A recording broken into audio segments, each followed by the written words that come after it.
নমস্কার বন্ধুরা, কেমন আছেন সবাই? আশা করছি যে যেখানে আছেন সুস্থ আছেন, ভালো আছেন। আমরা ওখানে খুব ভালো আছি। তো আমার নতুন একটা ব্লগে আপনাদের অনেক, অনেক, অনেক ওয়েলকাম। তো আজ যেহেতু গণপতি পুজোর বিসর্জন, সেইজন্য আজকে সবাই মোটামুটি ঘরে। সবারই ছুটি, কেউ কাজে যায়নি। আমার তো কাজের কোনো ছুটি নেই, কেননা আমার তো কাজ চালুই থাকে। যে সানডে ইয়া মানডে আমার তো কাজ চালুই থাকে, ঘরে ইয়া বাইরে। আমার দোকানে যেহেতু প্রত্যেকটা দিন চালু, আমার দোকান কোনোদিন বন্ধ থাকে না। সেইজন্য আমাকে দোকানেও যেতে হয়। আর ঘরের কাজ তো আছেই। তো যাই হোক, সকালবেলা উঠে ফ্রেশ হয়ে ঘরের সমস্ত কাজ করে আমি এখন এসে গেছি কিচেনে। আর এই যে দেখতে পাচ্ছেন এখানে মিষ্টিগুলো, এখানে হচ্ছে সব রকমের মোদক, মানে আলাদা, আলাদা কালারের মোদক। ওটা কালকে ওর বাবা সার্থকের বাবা অফিস থেকে আসার সময় সবাইকে দিয়েছিল। মানে অফিস থেকে দেয়া হয়েছিল সবাইকে, নিয়ে এসেছিল। তো যাই হোক, আমরা নাস্তা করে আর আমরা এসে গেছি দোকানে। আমরা বলব না, আমি আমার ছেলে এসেছি, ওর বাবা ঘরে আছে। তো আজকে হচ্ছে বিশ্বকর্মা পুজো আর গণপতি বিসর্জন দুটো একই দিনে পড়েছে। তো সেই কারণেই আমি চলে এসেছি দোকানে। একটু আধটু পুজো তো করতেই হবে। কারণ রোজকার তো পুজো করি সেটা নয়। কিন্তু আজকে যেহেতু বিশ্বকর্মা পুজো, সেহেতু আমাদের বাঙালি নিয়ম অনুযায়ী একটুখানি যে আমার পার্লারে কাঁচি, যেগুলো যে আমাদের কাজ করা হয়, আরো যে জেন্টস সেলুনে আরো সব কি আছে, মানে মসৃণ বাগারা যে আছে, আমার কাছেও মসৃণ আছে। সেসবগুলো একটু পুজো তো করতেই হবে। তো যাই হোক, আমি জেন্টস সেলুনে পুজোটা করে ফেলেছি। তো সেটা ভিডিওটা নিতে পারিনি। আর কেননা একটু তাড়ার মধ্যেই আছি। অনেকটা লেট হয়ে গেছে। কারণ আমি ঘর থেকে আমি আবার গেছিলাম ফুল নিতে। ওখানে মানে নাকাতে ফুল নিতে গেছিলাম। সেখান থেকে একটু লেট হয়ে গেছে। আর ঘর থেকে বেরোতেও একটু লেট হয়ে গেছে। এই যে দেখছো, এগুলো কাঁচি, আমার মসৃণ বাগারা যত আছে, সিজার বাগারা যা আছে, সব স্টাফগুলোকে বলেছিলাম যে, "তোরা সাফ করে দে, এখানে রাখ, আমি পুজো করব।" তো ওরা সব সাফ করে দিয়েছে আর আমি এখানে পুজো করে ফেলেছি। আর সোমবারপুরে পুজো হয়ে গেছে। এখন হয়ে গেছে দুপুর, অনেক দেরি হয়ে গেছে। এখন বাজে বেলা ১টা। ছেলেকে বললাম, "চলো বাবা ঘরে যাই। ঘরে গিয়ে খাওয়া-দাওয়া করতে হবে।" তো ঘরে এসে কি, কি রান্না করব বুঝতে পারছিলাম না। তো ঝটাপট আজকে যেহেতু নিরামিষ, সেজন্য ভাবলাম আলু পোস্ত আর কড়াইয়ের ডাল করে ফেলি। অনেক দিন হয়ে গেল, অনেক দিন বলব না, বছর ঘুরে গেছে কড়াইয়ের ডাল খাওয়া হয় না। তো সেই কারণে কড়াইয়ের ডাল আর আলু পোস্ত আর এখানে পাঁপড় ভেজেছিলাম। পাঁপড় ভেজেছি আর ওই ভাত দিয়ে খাওয়া হয়ে যাবে। আর যেহেতু নিরামিষ আর সেহেতু আজকে আর মাংস ডিম কিছুই করছি না।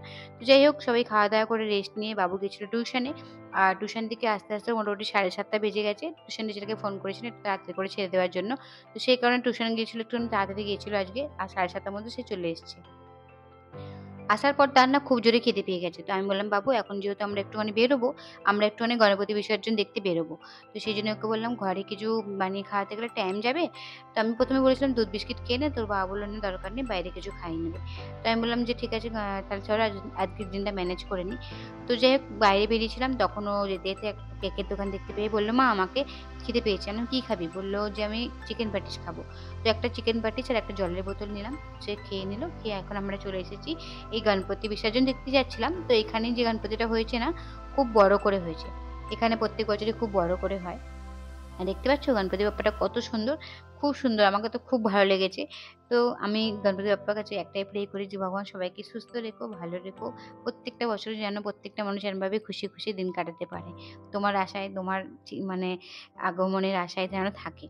তো যাই হোক, আমাদের যেমন দেশের দুর্গাপুজোটা আমরা খুবভাবে এনজয় করি। আর মুম্বাইতে এরকম গণপতি পুজোটা খুব বড় করে হয়। সেইজন্য আমরা একটু টাইমটা বের করে আমরাও চেষ্টা করি যে সবার সাথে আমাদের খুশিটা একটু মানে ভাগ করে নেওয়া। তো যাই হোক, এখানে খুব নাচানাচি হচ্ছে, ডিজে চলছিল। আমি সেইজন্য ওখানে স্পিকার মানে এটা রাখতে পারিনি স্পিকারটা, কেননা কপিরাইট এসে যাবে। তো এদিকে সাত্ত্বিকের বাবা সাত্ত্বিককে কোলে নিয়ে দেখাচ্ছিল, কেননা প্রচুর পরিমাণে ভিড় ছিল তো। তো সেইজন্য সে দেখতে পাচ্ছিল না। তো ওকে কোলে তুলে নিয়ে দেখাচ্ছিল। আর আমি একটুখানি ভাবছি ডান্স করব কিনা ভাবছিলাম। তোর বাবা আমাকে বারবার বলছে, সাত্ত্বিকের বাবা, যে, "যাও তুমি ডান্স করো।" তো আমি ভাবছি যে আমার তো কোনো পার্টনার নেই। মানে আমার তো কোনো এখানে চেনাশোনা নেই। আমি কার সঙ্গে ডান্স করব? একজন কেউ চেনাশোনা থাকলে, ফ্রেন্ড থাকলে তো একটা মানে ইন্টারেস্ট আসে, তাই না? তো যাই হোক, একটু গুটি, গুটি পায়ে একটু করে এগিয়ে যাচ্ছিলাম। আর গিয়ে ভাবলাম যে না, একটু ডান্স করি। কেন আমাকে একটুখানি ভালোই লাগে ডান্স করতে। আমি যেহেতু ছোটবেলা থেকেই দুর্গাপুজো, বিজয়া দশমীতে আমার মানে বিসর্জন করার সময় ওই ডান্সটা আমার জন্য মানে কম্পালসারি থাকতো। কেননা আমি পুজোটা হয়তো অতটা এনজয় করতে পারতাম না, কারণ মায়ের দোকানেই কেটে যেত। আর আমি অতটা মানে দুর্গাপুজো দেখতেও যেতাম না। মা যতটা নিয়ে যেত ততটাই যেতাম। বাকি বিজয়া দশমীর দিনটা একটু এনজয় করতাম। আর মা মারা যাওয়ার পর থেকে তো মোটামুটি কেউ রোক-টোকের কেউ ছিল না। সেইজন্য ওই বিজয়া দশমীর দিনটা পুরো ডান্স করেই বিসর্জন দিতে যেতাম। আমার খুব ভালো লাগতো। তো আমি ওটা প্রত্যেক বছর করতাম। তো যাই হোক এখানে অনেক নাচানাচি হলো। আমি একটু নাচানাচি করলাম। তো বেশ ভালোই লাগছিল। কিন্তু কিছু করার নেই, ঘরে যেতে হবে। অনেকটা রাত হয়ে গেছে। মোটামুটি ১১টা এখানেই বেজে গেল।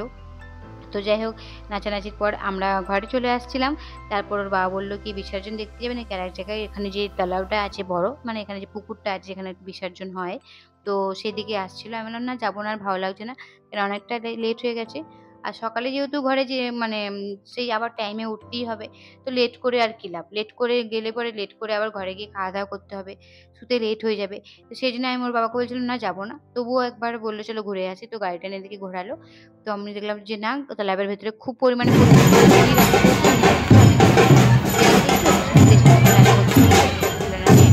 আগে না একটু বসে এদিকে আমরা যখন বাড়ি ফিরে আসলাম তখন দেখলাম যে খুব সুন্দর জিনিস দেখতে পেলাম। সেটা হচ্ছে বাচ্চাদের কিছু ব্যান্ড। আমাদের দেশে যেমন মানে মণিমেলা হয় না? আমরা মণিমেলায় যেমন ছোটবেলায় যেরকম ব্যান্ড পার্টি বেড়াতাম সেরকমই আরকি। তো যাই হোক আমরা এবার ঘরের দিকে রওনা হই। অনেকটাই লেট হয়ে গেছে। ঘরে ফিরতে হবে। কেননা ওই যে বললাম যে বেশি লেট হয়ে গেলে, শুতে লেট হয়ে গেলে আবার সকালে উঠতেও লেট হয়ে যাবে। তো সবার রুটিন মানে গড়বড় হয়ে যাবে। তো সেইজন্য মোটামুটি চলেই এলাম। যাই হোক লিফটের কাছে চলে এসেছি। ওখানে সাত্বিকের বাবা সাত্বিক দাঁড়িয়ে আছে। আমি এদিকে যাচ্ছি। তো চলো আজকের মতো ভিডিওটা এখানে শেষ করি। যদি তোমাদের ভিডিওটা ভালো লেগে থাকে তো আমার ভিডিওটা একটা লাইক করে দিও। মুম্বাই থেকে কারা ভিডিওটা দেখছো সেটাও আমাকে কমেন্টসে জানিও।